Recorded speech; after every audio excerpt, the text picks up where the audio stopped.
here, so I'm saying hi to you. Oh. Yeah, you guys are in my group. Hello. How are you? Pretty good. How you doing? Good morning. Sorry we're running behind. Do you know how to do the thing, or do you guys have microphones? You're going to need one, Bob. Brian, you're going to need, grab one of those off the table. Yeah. Let me start it for you there. I didn't know if you knew how to do it or if you wanted me to do it. Hold on a minute. It's going a little nuts.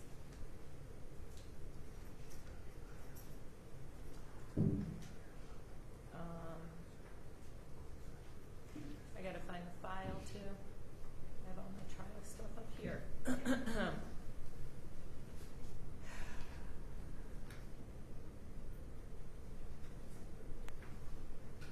don't think she's logged on yet. You may want to check with her, because usually it's up in the corner. Oh, here she is. Here she is. Okay, great.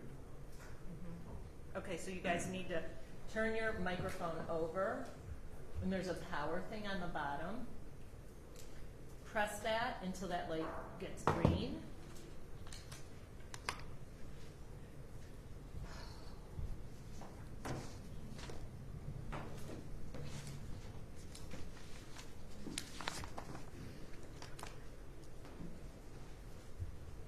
Ma'am, can you hear me?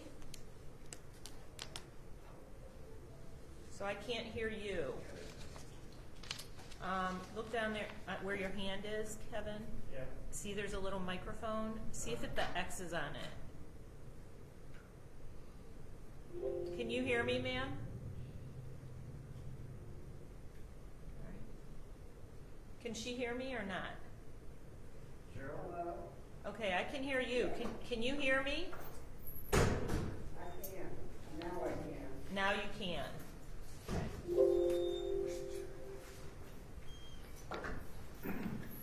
All right, have a seat, please.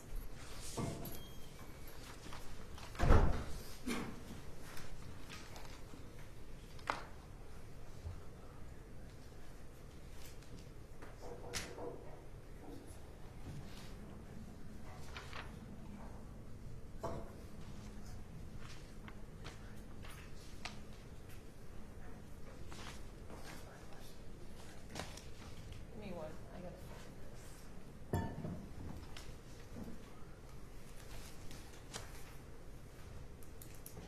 Okay.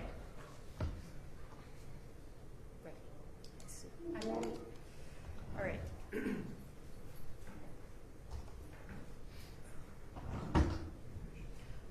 All right, we're here in case numbers 677-866 and 680-880. Those are two cases in which I'm going to be doing sentencing on. State of Ohio versus Dalontay, Edmond-Geiger. He is present in court today with his attorney, Mr. Brian Radigan, and Kevin Bringman is here on behalf of the state of Ohio. The record should reflect that on April 12th, 2023, Mr. Edmond-Geiger pled guilty in case number 677-866 to receiving stolen property, motor vehicle, count 1, a felony of the 4th degree. Before I had the opportunity to sentence him in that matter, he picked up 680-880, and he pled guilty in that case on October 30th, 2023 to count 2 as amended felonious assault with deletion of all firearm specifications. Count 4 as amended, kidnapping with the deletion of all firearm specifications. Count 5, tampering with evidence as amended, with the deletion of the firearm specifications. And count 6, having a weapon under a disability as indicted. Counts 1 and 3 were nollied. At the time of the plea, I did order a pre-sentence report. I also ordered a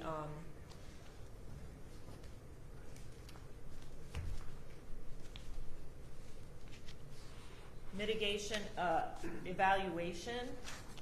I've received both of those reports. I also have a sentencing memorandum that was provided to me by Mr. Bringman from the state of Ohio. I've had an opportunity to review that as well. I also have in front of me a status report for probation case number 677866. That was and 650393. Those were for low-level felonies, felony of the 4th degree, forging identification cards, a felony of the 5th degree, and attempted grand theft, felony of the 5th degree. So I'm going to address the probation violations as I address the sentencing in the 2 new cases. Mr. Radigan, have you been provided with a copy of the status report? Yes, Your Honor. All right. Did you read it? I did. All right. Do you want to waive the presence of the probation officer? Yes, sir. All right. So we'll go forward on that as we go forward on the other 2. All right. Have both of you received a copy of the pre-sentence report as well as the mitigation evaluation? Mr. Bringman, on behalf of the state of Ohio, did you receive it? Did you find it to be accurate to the best of your knowledge? Yes, Your Honor. All right. Same question to you, Mr. Yes, Your Honor. Radigan. Thank you. Okay. I also noticed that we do have the victim present in case number 680880. She is appearing remotely via Zoom, which is fine. Is it on the TV screen in front of them? It is. Okay, so the defendant, Mr. Dalontay, Edmond-Geiger, has the ability to see that screen in front of him. I am prepared to go forward with sentencing. With regard to case number 677866, and then I would think with regard to 650393,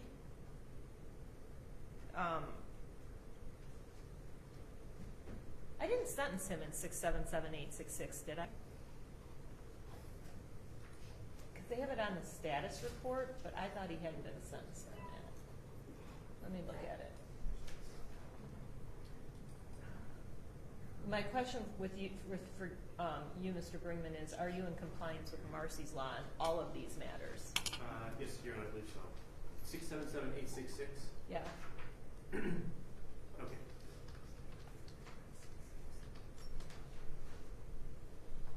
So the status report for probation puts 677866, but I have on my pre-sentence investigation 677866.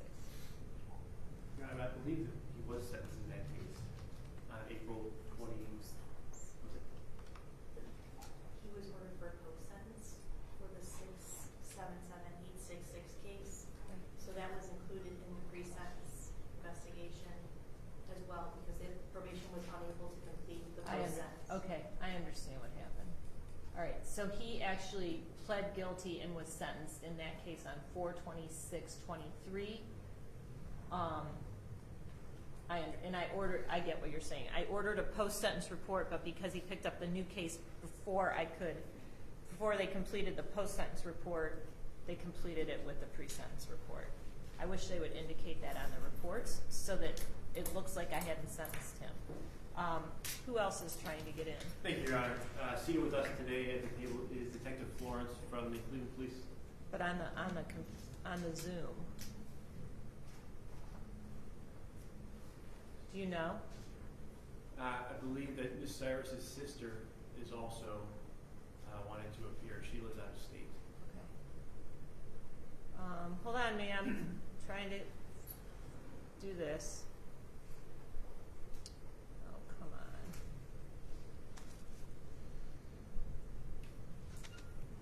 It's really hard to do this up here, from up here. I saw that there was someone else trying to get in, but that person is gone. You want to call the sister?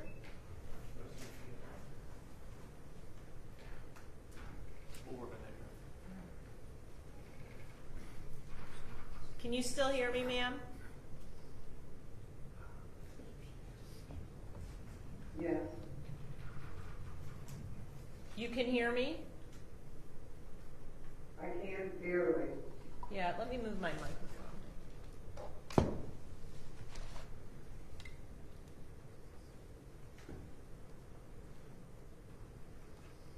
that better? Yeah, that is so much better, thank you. Okay, I'm sorry about that. That's okay. Was your sister trying to be part of the hearing? She was trying to do that, her internet is messing up at the moment, so. Okay. All right, well, if I look up and I see her trying to get in again, I'll let her in. Are you okay? Are you okay going forward without her? I know. Okay, I'm ready. Okay. All right, we're moving on. All right. Mr. Bringman, on behalf of the state of Ohio. Thank you, Your Honor. Your Honor, at this point, I take it that you, as you stated, you had a chance to review the pre-sentence report as well as the state of Ohio sentencing memorandum. Briefly, though, I do want to, I believe it is necessary to highlight to the court our concerns about this defendant's actions in the early days of May of this year. When you think about this case, the harm caused, the words that come to mind, I think are cruel, barbaric, and disturbing, to say the least. On May 2nd of this year, Cleveland police responded. Are you sure it wasn't April 2nd? May 2nd. All right, so the PSI is wrong with regard to the date. There's a typo in one of the police reports. Okay, so they have it as Wednesday, April 3rd and Tuesday, April 2nd. Okay. So at around 3 o'clock in the afternoon, First District officers received kind of a call to respond that a individual in the area had reported that she believed that there was an individual a woman being tied up in the basement of the defendant's home. Officers responded just after 3 o'clock that evening. They made contact with Mr. Edmond-Geiger. Mr. Geiger refused to have them access the house. They were eventually able to give a consent to search his basement. They did a thorough search of his basement. They found, I believe, an air mattress, but nothing else. So with nothing else to go on, they left the house. They continued, though, to search for, kind of obtain any information based upon this initial call that came in. And they were able to speak with another individual, a female, who also reported the same thing to them, that there was a woman, specifically Miss Cyrus, being held, being tortured for the past several days in the defendant's house. Officers went back. They were able to gain access into the house and conduct a thorough search. And, Your Honor, this search, which was conducted by several First District police officers, was captured on their body camera. And I tried to summarize that as best I could in the report, in the memorandum. However, reviewing that body camera, it is disturbing. You can hear, as officers are trying to get any information at all from the defendant about the nature of why they're there, you can start to hear moans and groans from inside the house. And the officers begin to circle the house and call back to these sounds. And they are eventually, thanks in no part to this defendant, able to zero in on the front porch of the house. They're circling outside. They eventually make their way inside. When in that covered porch are a couple of plastic tool crates. They're maybe about 2 feet by 4 feet, 18, 20 inches deep, I'd say. And on top of them is a heavy tool bag. They remove everything from on top, and they open it up, and they find Miss Cyrus folded up inside the crate. She's barely able to talk. Officers, to their credit, immediately called EMS. They did not want to. Her first words were, "I'm paralyzed, I'm paralyzed." EMS was called, and they were able to remove her from that crate. And, Your Honor, I think if I may approach. You may. From body camera as well as crime scene detectives who also immediately responded, they were able to document her location and condition at the time. And I would just show that to the court. Is it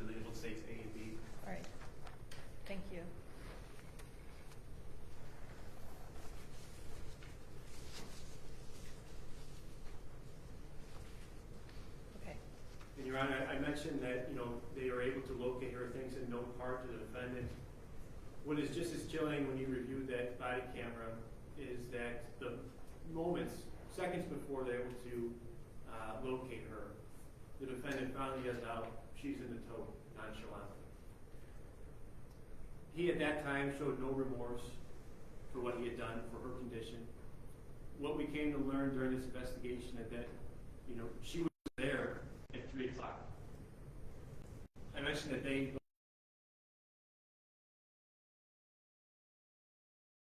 get more information, they come back. I believe they come back around midnight, just after midnight. So that leads you to believe that either she was kept in that box, that 8 hours, between 3 and 12, or he had removed her and put her back in there. And I don't know which one is more disturbing or cruel.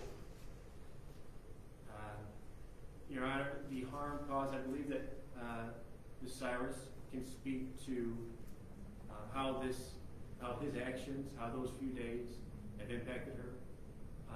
Suffice it to say, she has undergone severe mental and physical suffering and harm. We were set for trial a few weeks ago. She would not have been able to be here without the assistance of medical transport. She is at this point 7 months later still in a long-term facility. She was transferred to Metro Hospital where she was treated for severe injuries. And speaking with the detective yesterday, I learned that, and I believe Ms. Cyrus can speak to this, that I think this past week or recently was the first time she was able to stand up. And that was with the assistant. So I'll let her speak to that more, but that's something that I was just made aware of. Your Honor, as outlined in our state's sentencing memorandum, we believe that these are on their face some of the most serious and worst forms of these offenses. We see these charges routinely, specifically kidnapping, but rarely do we see the type of torture and treatment and cruelty that Ms. Cyrus endured. And we believe that acts, the way these offenses were carried out, warrant maximum consecutive sentences. I understand and reviewed the mitigation and the pre-sentence reports, but I don't believe that, even taking all that into account, that it deserves any role in mitigating his conduct and the harm caused. So with that, Your Honor, I would ask the court to allow Ms. Cyrus to address the court and hear from her. All right, Ms. Cyrus, can you still hear me? Yes, Your Honor. All right. Can you tell us what your first name is, please? Cheryl, And how do you spell that? Cheryl. Okay. And what would you like to say? Okay. Your Honor, on approximately May 2nd, 2023, I became the victim of a horrific crime. A crime that included vicious beating, being held against my roof, stabbed and having my arms tied. A TV broken over my head. He kicked me in the ribs, damaging that which ultimately left my body. Once my neck was broken, I was picked up with a bear hug and thrust up and down stairs and from room to room. Eventually, this monster, without any sign of remorse, stuffed me in a 3x3 tote and closed the lid, which murdered my life as I knew. During all of this, I was threatened with a snitch and a rat, told it was my fault for his situation, not being able to see his daughter as he got caught. He is totally responsible for his actions, which now will keep him from his daughter. Going through all the pain he was inflicting, I was confused as to why he was doing this to me, as I have and never would snitch on anyone. Just the day before, I now recall feeling so independent. I walked a lot. I was happy, take care of myself, enjoying life as I knew it, spending time with friends and embracing life. All that ended after this attack. I recall being found in a tote by policemen telling them, I am paralyzed and I pooped. I was in a coma for approximately 7 days, having had neck surgery and pulled through despite of his efforts to end my life. Truly believing that was his plan. After being stabilized through paralyzation, I was transferred to a rehab facility to begin my new normal and remain there to this day. My life is impacted every moment in a negative way due to his anger, attack, and imaginary revenge on me. I experience painful muscle spasms and general pain every day. I am paralyzed and 98% dependent on others for my basic needs. I cannot walk. I cannot get myself out of bed, go to the bathroom, take a shower, dress myself, perform general hygiene, feed myself, smoke a cigarette, turn the TV channel, etc. I can only use 3 fingers on one hand and cannot use the other arm at all. I cannot stand, get out of bed or chair, or get to my feet without help and continuous assistance from others. All my normal things most humans can do without even thinking about it. I must wait until someone can help me. You lose a lot of dignity when you can't care for yourself and you feel like you are a burden to others. Since he committed these acts upon me, I have very few choices or control over my life due to my condition. I can't just jump in a car and take a walk outside what I like to eat, enjoy the sunshine, etc. I do try to keep in contact with loved ones. The days are long and can become very depressing. But I cannot use a cell phone without a struggle, especially answering a call or text. The highlight of my day now is waiting for the staff to come and get me out of bed so I can go outside. Emotionally, I strive to stay positive and fight through the pain in hopes of regaining some movement and independence. I do suffer psychological issues due to my trauma and see a therapist to take medication for this. I am not able to give a proper hug physically to my loved ones, causing flashbacks of horrible pain as I was paralyzed. I can't have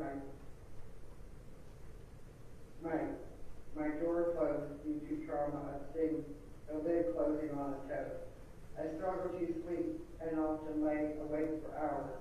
I am much more tired now than before the attack. I love my family, but cannot just go visit them. I must wait until they can come and see me. All the burden is upon them now. I can no longer generate income and have become dependent on donations from others for my basic needs. My life has been reduced to 4 walls of my room until someone comes in so I can get out of my chair, or into my chair. Spiritually, I know God was and is with me and has saved me for a purpose. I await that purpose and remain open to the silence. That is one thing Geiger can never take from me is my faith. In closing, he may call it his house, but I call it the house of pain. The biggest fear is that he will do, I call it the house of pain. I will never be his victim because I believe he is a victim of himself. I'm also not a survivor, but I live through that and can continue to live. My biggest fear is that he will do this to someone else, someone not as strong or lucky as me, or even come after me in retaliation. I ask your honor to impose the maximum amount of time in his sentencing with no parole. I feel that he has earned it. Thank you, ma'am. You're welcome, Your Honor. All right. Thank you, Your Honor. Okay, thank you. Mr. Radigan? Thank you, Your Honor.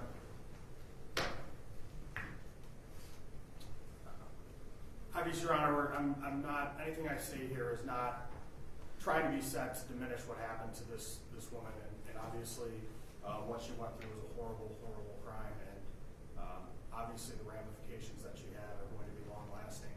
I don't want to minimize that, Judge, but I'm not going to make excuses for Dalontay. We've spent a lot of time talking about what happened.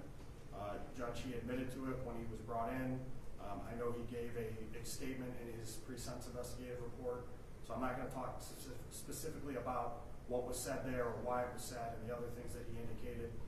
But I do think, Judge, it's important, and I know the prosecutor indicated that mitigation isn't important here, but I do think it is. We can't explain or take away the horrific things that happened, but I think it's important, Judge, for us to realize and understand how we got to this point. Dalontay, as he sits here, is a damaged human being, and it's because of the way that he was brought up and the things that happened to him. Again, that doesn't make it better for what this poor woman has went through, but it explains how we got here, and I think that that is important. Judge, Dalontay was born in January of 1992, and the first time that Child and Family Services were involved in his life was 6 months later, in June of 1992. We were able to get some of the Child and Family Service records related to him, and most of them are so old that there's not a great detail of what was going on. But what I can tell you is that June of 92, April 1st of 93, May 22nd of 95, July 26th of 95, January 22nd of 96, January 13th of 97, February 25th of 97, May 19th of 97, and February 17th of 1998. Those are all independent reports related to Child and Family Services intervention with the way that he was being raised. Judge, going further, there is not just the reports, but the findings of Child and Family Services. Going back to, I'll start in December 16th of 1999, there was a substantiated report of neglect against Dalontay and his brothers and sisters. December 21st, 1998, another report of physical abuse against him and his siblings. February 2nd of 1998, neglect again substantiated by Child and Family Services. May 18th of 1997, neglect substantiated by Child and Family Services. January 13th of 1997, neglect substantiated again by Child and Family Services. May 22nd of 1995, physical abuse indicated. July 6th of 1995, physical abuse indicated. May 18th of 1997, neglect, and that was in Pandora, Ohio, where he was in foster care. Another neglect substantiated by Child and Family Services. And then again in January 28th of 1997, neglect that was substantiated again by Child and Family Services.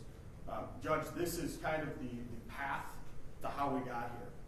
And unfortunately for him, when he was taken out of the family and received permanent custody from the county, it didn't get any better. He went to foster care. He was placed for the first time with another family with the county when he was 4 years old. He had 4 placements with regular beatings, abuse. There's reports that he was beat with weight belts, forced to drink alcohol before he was 10 years old. He was given drugs by certain members of foster families that he was with so that they could say that he had disabilities and they would receive more income from the county. This is the reality, Judge. This isn't made up. This is documented. Him and his brothers went through this together. They were split up at one point. Then they ended up in a county down in southern Ohio where the abuse continued. I not only have some of the records, Judge, but we were able to talk to some family members that tried to intervene and tried to get him out of the system and weren't able to do it. It was a tragic childhood for this guy. It really was, and I think it played a big role in what happened here. You can't go through that and come out undamaged without help, and I think that's what happened. Outside of that, Judge, he had an IEP when he was in school, did have some other issues that happened with that. To make matters worse, Judge, when I talked to his family members, and again, I'm not trying to minimize what happened, Judge, but there's a story behind it. There's a story behind how somebody can do what he did. And it is significant, and it does make a difference. After all that, he had his own business. He was running a car wash, and family members of the mother of his children came and robbed him at the car wash, stabbed him 8 times, shot him. He almost died, almost bled out. Somebody came and that was in July of 2020. Judge, that left him in speaking with family members, some that are in the back of the courtroom here that don't want to be named, but that are here for him and have provided me with some information about Dalontay's childhood and what happened, said that changed him. It was, after that attack, he became a different human being. He became somebody that was capable of what Mr. Brinkman has talked about here. Prior to that, Judge, you can see his history is nothing like this. It's not, this wasn't somebody that was doing these things before this happened. There is a criminal history, Judge, but nothing like this. After that attack, he was diagnosed with PTSD, anxiety, depression, social distancing, nightmares, and flashbacks.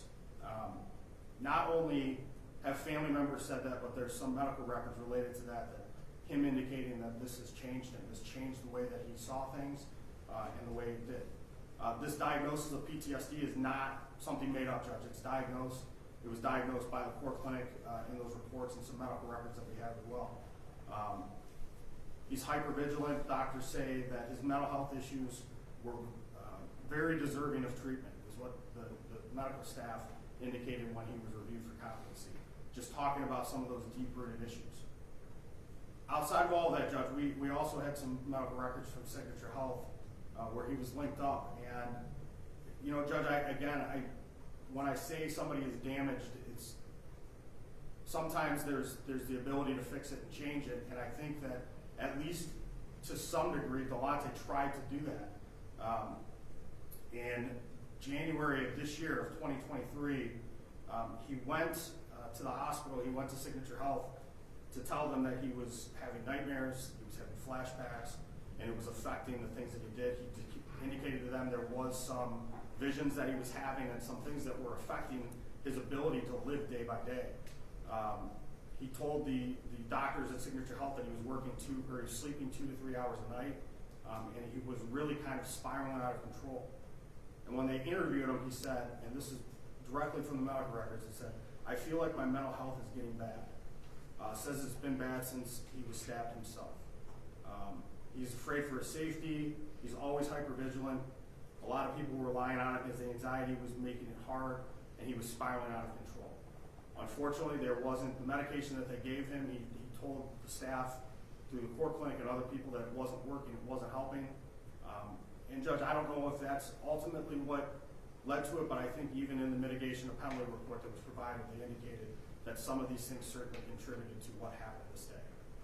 Again, Judge, this is the path of how we got here. This young man's childhood left him damaged, and I don't know that he's ever going to be undamaged, but I do think that it's significant when you impose a sentence here. He knows he has to go to prison. He knows it's going to be significant. But I do think that mitigation, Judge, can't be ignored. It can't be ignored of what, the start of this and how we got here. And certainly he has to go to prison, but I do think, Judge, that one sentence would be enough here. He will be on parole. He will have time hanging over his head with Reagan Totes. And if he doesn't get himself together and doesn't get the treatment in prison, and he continues this behavior, they can keep him longer. But certainly, Judge, with somebody with this history, these mental health problems, this past, I don't think that consecutive maximum sentences are just or right. He's got to pay for his sins, and he will. But I do think that one sentence can certainly do that, Judge. All right, thank you very much. Okay, Mr. Edmond-Geiger, would you like to say anything, sir? Yeah, I would like to say I apologize to the victim and their family. I would also like to apologize to my kids and my family as well. Okay, thank you, sir. All right, do a little bit of housekeeping first. Sir, when you're released from prison, you're going to be on post-release control for 2 to 5 years. Once you're released, if you violate the terms and conditions of that post-release control, you could go back to prison for up to 1/2 of the sentence that I imposed today. You could be charged with a felony called escape for failing to see your parole officer. They can make your supervision harder or longer for you. With regard to your probation violation cases, you are found to be in violation in case number 677-866 and 650-393. Your probation in those matters is terminated.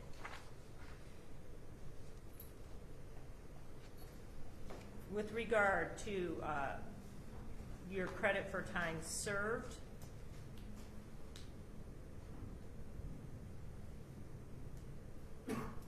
You've been in jail on case number 680880 from May 3rd, 2023.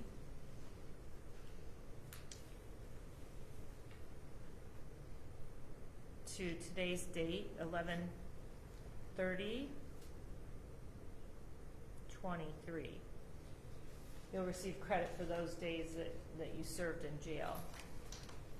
Sir, you are going to receive a sentence from Reagan Tote's sentence. We talked about that at your plea on count 4.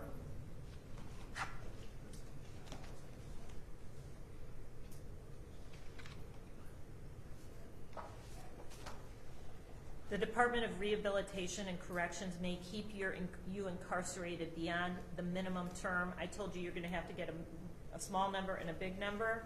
Minimum term is the small number. They can keep you longer than the minimum term if they make specified findings rebutting the presumption of release.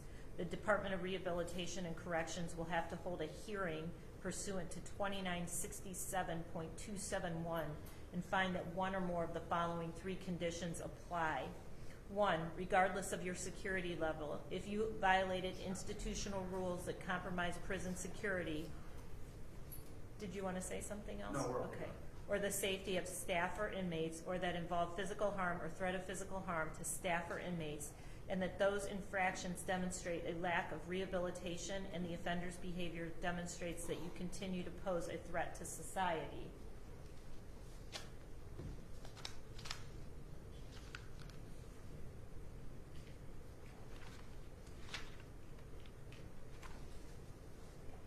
Two, you were placed in extended restrictive housing, that's the whole, at any time during the year preceding the hearing. And 3, if you're classified at a security level of 3 or higher. If the release presumption is rebutted, meaning they think you violated some of the rules I just went over, the DRC, Department of Rehabilitation and Corrections, may maintain your incarceration for a reasonable period as specified by the Department of Rehabilitation and Corrections, but it cannot exceed the larger number. The presumption of release applies to the additional period, if they oppose more time, by the DRC, and another hearing must be held to further extend the incarceration. You, however, must be released at the expiration of the maximum term and then will be subject to PRC, which we've already gone over. Your fines, fees, and costs will be waived.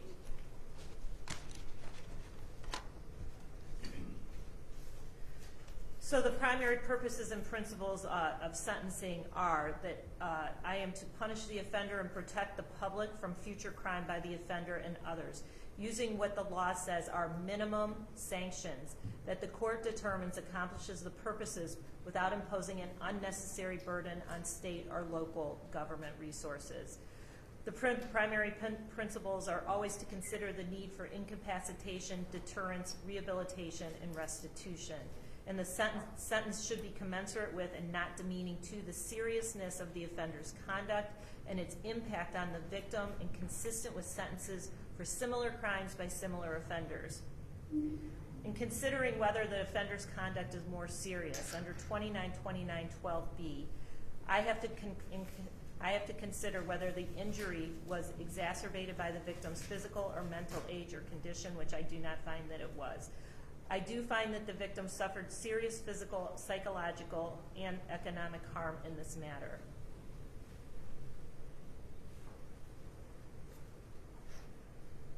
I believe that the victim and the offender, did they have some type of friendship or relationship? They knew each other. That's correct. Okay. I do find that the offender's relationship with the victim facilitated the offense.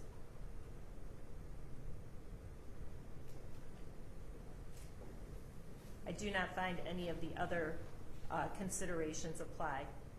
In determining whether Mr. Edmond-Geiger's conduct is less serious, I do not find that the victim induced or facilitated the offense. I do not find that the offender acted under a strong provocation.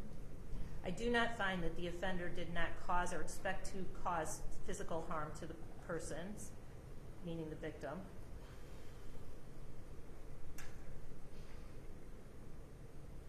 I do not find that substantial grounds exist to mitigate Mr. Edmond-Geiger's conduct. Well, I find that there are substantial grounds to show how he got to the place he ended up at on May 2nd. And much of that is outlined in the court psychiatric clinic reports that I have, the pre-sentence report, and much more was outlined by Mr. Radigan when he spoke. I do not find that those mitigating factors constituted defense to the behavior that happened here. Whether recidivism is more likely, I do find that Mr. Edmond-Geiger was on community control when this happened. He does have a history of criminal convictions, though I will note that those convictions are not convictions of violence.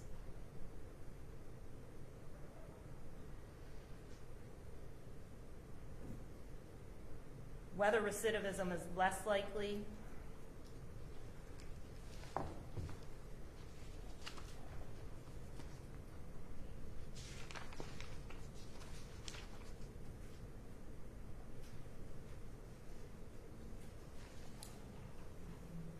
I do not find he has any prior juvenile delinquency adjudications.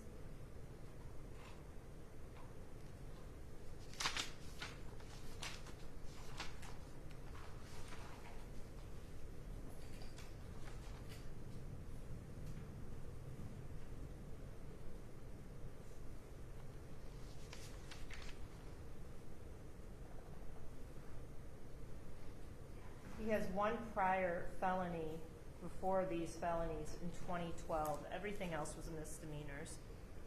There could be an argument that he has not led a law-abiding life for a significant number of years.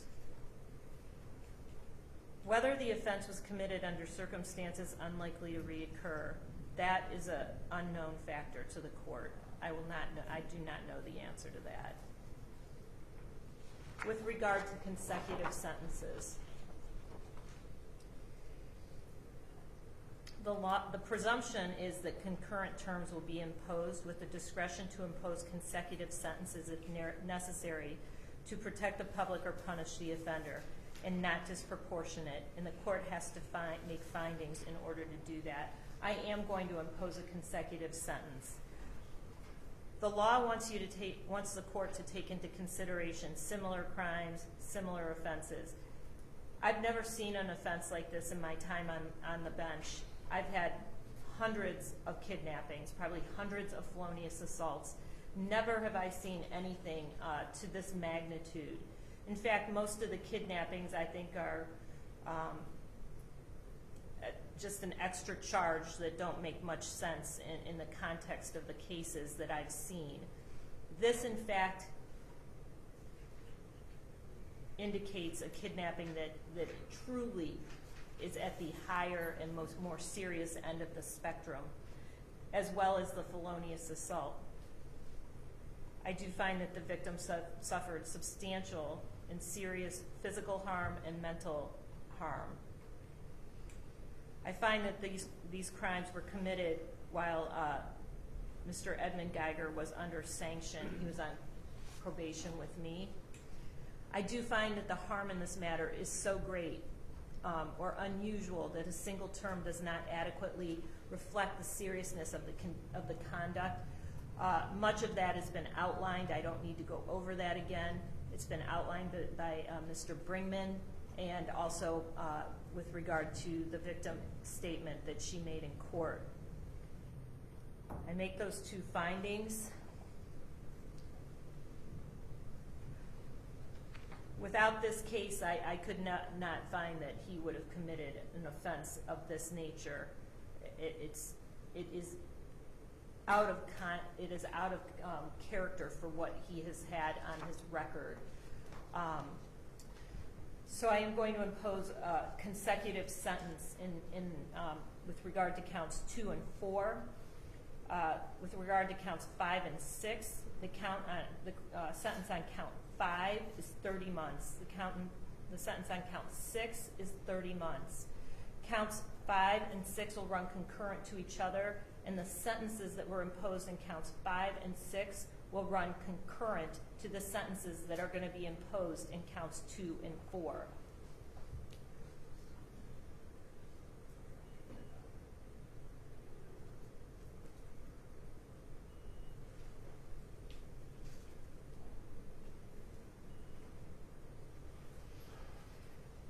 Count 2, 8 years.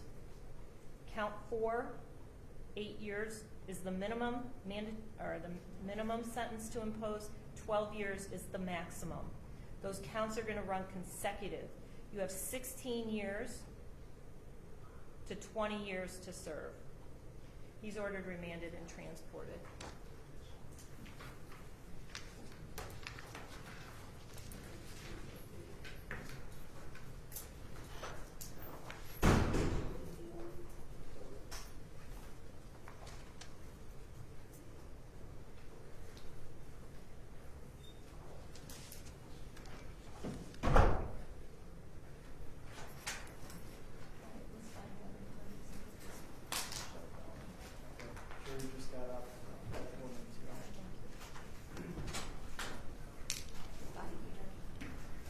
Okay, ma'am, thank you. I'm going to disconnect you now, okay? Okay, thank you. Yep.